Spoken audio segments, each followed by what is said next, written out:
Welcome back guys. Guyyaa irraa kana immoo akkaataatti qormaata gubbaatti deebiiwwan hin beekne itti gas gootan itti agarsiisa. Keessumaa intiraansii gubbaatti akkaataatti qormaata itti gas gootan deebii hin beekne wayii akkaataatti itti gas gootan itti agarsiisa. Viidiyoo kana agarummaatti ilaala maaliif inni dhuma gubbaa jiru isin gargaaruu danda'a waan ta'eef viidiyoo kana agarummaatti ilaala. Oduun baay'isu viidiyoo kana immoo like share godhaa koomentii gubbaatti yaada keessan barreessaa akkasumallee viidiyoo kana biraa keessan qooda.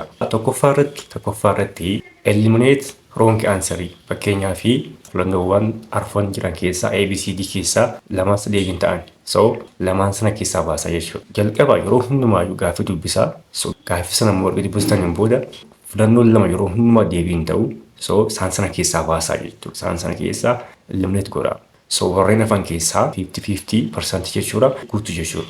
Percentage dimension guutuu keessan irraa 50 guutuu keessan more deebii sirrii argachuudhaaf sin gargaara waan ta'eef yeroo hundumaayyuu choice lama deebiin ta'u jechuudha. So isaan sana keessaa baasa. Lammaffaa irratti immoo look for keywords.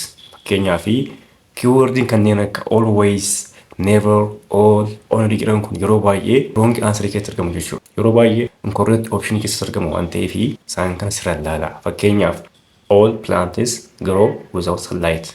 Kun amanta ta'u jechuudha. So wordin all jettu kuni gaaffii kana akkan incorrect kan gooti jechuudha. So yeroo baay'ee keywordin kanneen akka all, always, never, only jedhamu kuni incorrect answer keessatti argamu waan ta'eef isaan kana sirra ilaala. Lammaffaa longest answer trick. Filannoowwan arfan keessaa filannoon inni yeroo baay'ee longest ta'anii deebii ta'uu danda'a. Maaliif namichi gaaffii sana baasu suni precise ta'uu waan barbaaduu fi deebii sirrii yeroo hundumaa longest answer gubbaa kaa jechuudha.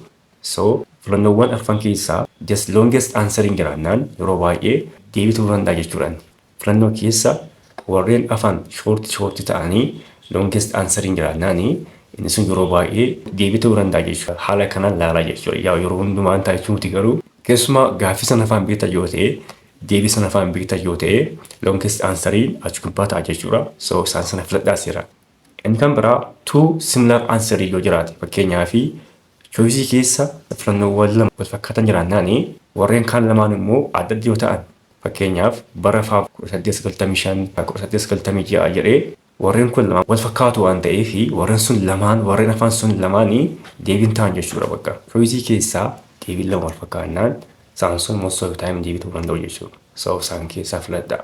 Maaliif isin qoruudhaaf ta'uu danda'a yookiin immoo isin burjaajessuudhaaf godhu waan ta'eef waan akkasii yeroo hundumaa filannoo keessa deebiin wal fakkaatan lama jiraannaan deebiin keessan achi keessaa ta'a jechuudha. So qajeelaatii achi keessaa percentaa 50-50 achi keessaa guutaa jechuudha. Inni taanu just answer easy question first. Okay, answer easy question first. Gaaffii salphaa ta'an dura jedha. Okay, gaaffii cimaa irratti sa'aatii hedduun gumina. Gaaffii cimaa sana dubbisaatii just gas godhaaf keessa darba. Gaaffii salphaan jiru waan ta'eef baay'inaan intiraansii keessa gaaffii salphaa sana irratti xiyyeeffadha malee akkasumaan gaaffii cimaa irratti sa'aatii keessa hin gumina. Baay'ee intiraansii keessa gaaffii cimaan baay'inaan hin jiru. Gaaffii 3-4 hin caalu. So gaaffii baay'een gaaffii salphaa waan ta'eef gaaffii cimaa tokko qofa waan argatanii fi nayinaati gaaffii sana guutaa darbaatii gaaffii salphaa hojjedhaa keessa fiigaati. Inni ittaanu use logic and context.